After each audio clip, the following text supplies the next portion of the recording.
Hi, and welcome to Magical Mimi Moments. Thanks for supporting my channel and also for your support across other social media platforms. I've been growing a community of grandparents and just people who are looking for ideas to take care of themselves and also connect with their grandloves or children. So if you're interested in that, I hope that you'll look over on Instagram and Facebook and all the places, and also like and subscribe. I'm still trying to get all this language down, but by doing that, it brings my channel to more people, and hopefully our community will grow, and their ideas, your ideas will help me, and I can share those out and we can have a conversation.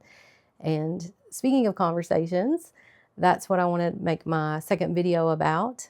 I still don't know how to edit. I've had a few people reach out and say, it's so easy. You just need to download this app. You need to download that app. And I have a student who is going to try to help me, I think, but I still don't know how. But I didn't want to wait to do this video because this has really been something on my heart and something I've been thinking about for a while. And it's not new information, but I heard it in a different way. It's probably been 3 weeks ago, and I've been thinking about it and talking to different people about it in the real world. My friends who are grandparents, my daughter, just different people, about how what's important to grandchildren, what makes them feel loved, what do they want most. And, I'm guilty of seeing things on Facebook or Instagram and being like, wow, that's incredible. I wish I could do that for my grandkids or my kids, or I wish I could create that kind of beauty around the holidays, or I wish I could take that incredible trip or get the most popular toy or the coolest clothes or whatever it is. We want to give that because we think that that's what our kids and our grandkids want.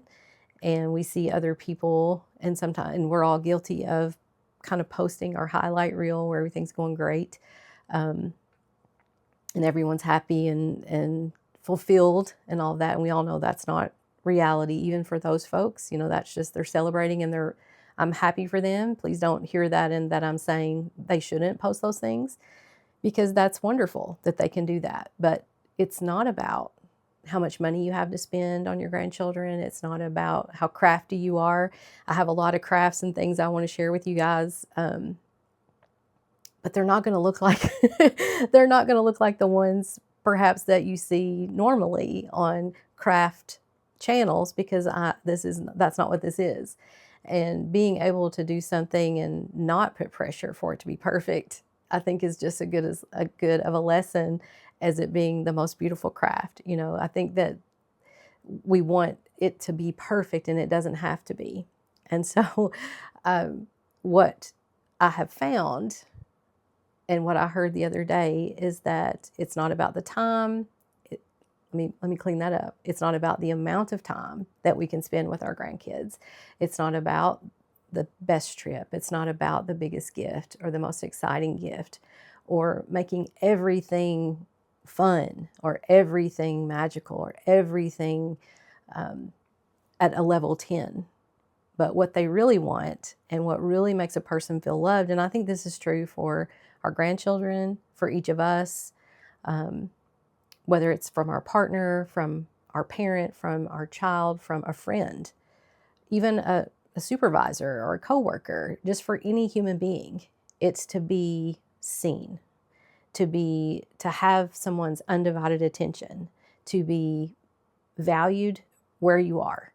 And so to put it in grandbaby terms, it is to not be on our phones. And this is hard for me because I love to take pictures and videos of my grandloves, but that also means my phone is always in my hand. And I am kind of the official photographer of the family. And I know, especially for my son and my son-in-law, they're like, ugh, but they're always glad that they have the photos and videos later. But I do tend to have my phone in my hand a lot. And I have two phones, one for work and one personal phone. And so I have not just one, but two devices in my hand most of the time. And my grandlove that I'm speaking about right now is almost 4. And the other day I was there and I hadn't been there for a while. And I was wanting to get her picture, but I was also catching up on some work things in the evening. And she actually said out loud, "Mimi, don't be on your phone." And I was like, ugh. It hurt. It hurt to hear her say that, but I needed to hear it because it didn't even dawn on me. And I was still talking with her. I was still playing with her. I was still making funny voices and doing all the things, but she didn't have my undivided attention like she wanted and needed and deserved. And so that is really the key, right? It's not even the amount of time, but the quality of time, the focus of the time. That's what their soul will remember, right? They're not going to remember what toy we got them. They're not going to remember that. They might remember a holiday, the way they felt around the holiday, or that magical trip that they got to go on. But that's not going to be the main thing that they remember. It's going to be that one-on-one. What that looks like is different for every person. I can tell you that one of the ways that I do that with my wildflower is, and it is a little embarrassing, but I would do it right now if she was beside me and asked me to do it or wanted to do it. I'm not going to do it because she isn't right now, but I make funny voices, silly voices, unique voices for many of her stuffies. And they don't sound anything like if it's a character, let's just say it's Barney from Barney and Friends. It may or may not be one of the main guys. My version of that does not sound like the version on TV, but she doesn't watch it, so she doesn't know, number one. But I'm trying really hard, and it's been consistent for about 1.5 years now, and so that is Barney to her, and I'm the only one that does it, and she'll say, "They don't talk when you're not here, Mimi," and it tickles me because it is something that she and I have together. And there's around 11 now, and it's hard to keep up, but she'll remind me, like if I slip into one has a silly accent, or one has a southern accent, one's very kind, one's very soft spoken, one's very loud, because I'm not an actress.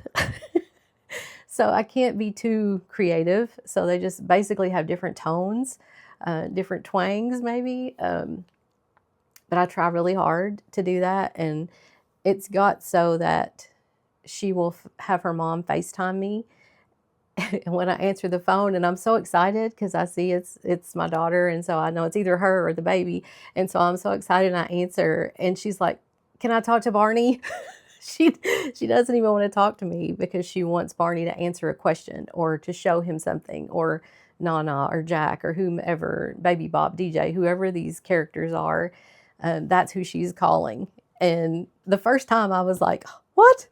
And then, you know, the more it happens, the more tickled I am, because that is something that is just me. And she has so many great grandparents and friends and loves and all the things. But that's just something between the two of us. And they all have their own things with her too. She knows where the Oreos are. She know all those things. She has special things with everybody.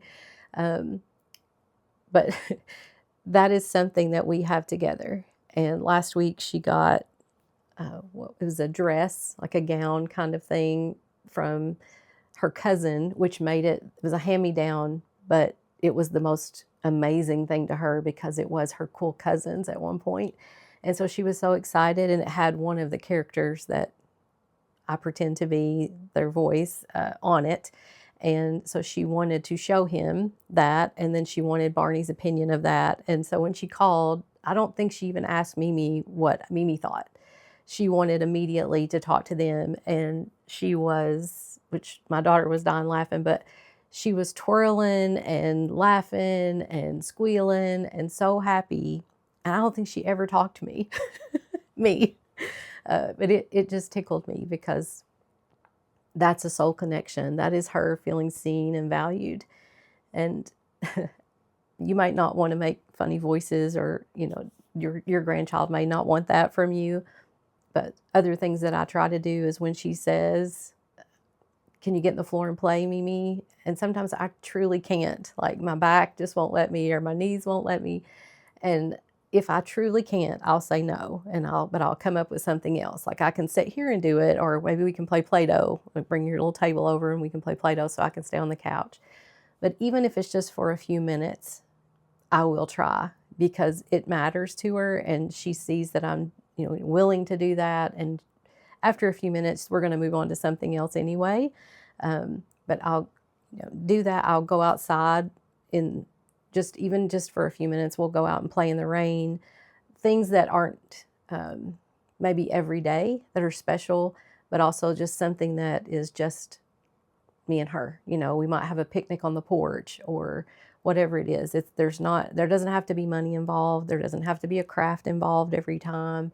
It's just focused time on her and letting her feel like the most important person in the room to me at that time. And there are times when I have multiple grand loves in the same room. And I do my best to see them both and to make sure that they know that I have enough love and enough attention. They're very different ages, right? 11 and almost 4.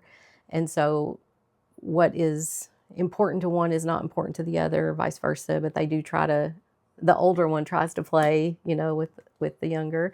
But I do try to carve out time and focus that is just for the individual. I'm not always good at it because we're just, we're trying to get through and have fun and do what we need to do.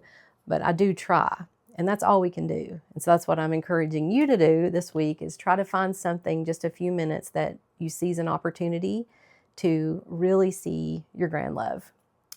If you don't have grand loves and you're here, just choose a person in your life and just really see them for a moment. Put down your phone, listen, let them feel heard. Or they need to know that you find them interesting, that you find them, that you're curious about their life, that you ask real questions and you really hear the answer, and then you ask a question built on that answer, not just a list of interview questions, but that it's a conversation that is drawn and driven from what they're telling you. Just show up for that person, and what you'll see is that while you're being focused on them and giving them undivided attention, that's what you're receiving too. And it's pretty amazing. So that was my thought for this week. And I just wanted to share that with you. It's not what you gift them. It's not how much time you spend. It's not the trips. It's not your crafting ability or your singing ability or your storytelling ability. It is just you being wholly there, wholly you with them. That makes the difference. Can't ask for more than that. Thanks. I hope you guys have a great week. Thanks for being here. See you next time. Bye.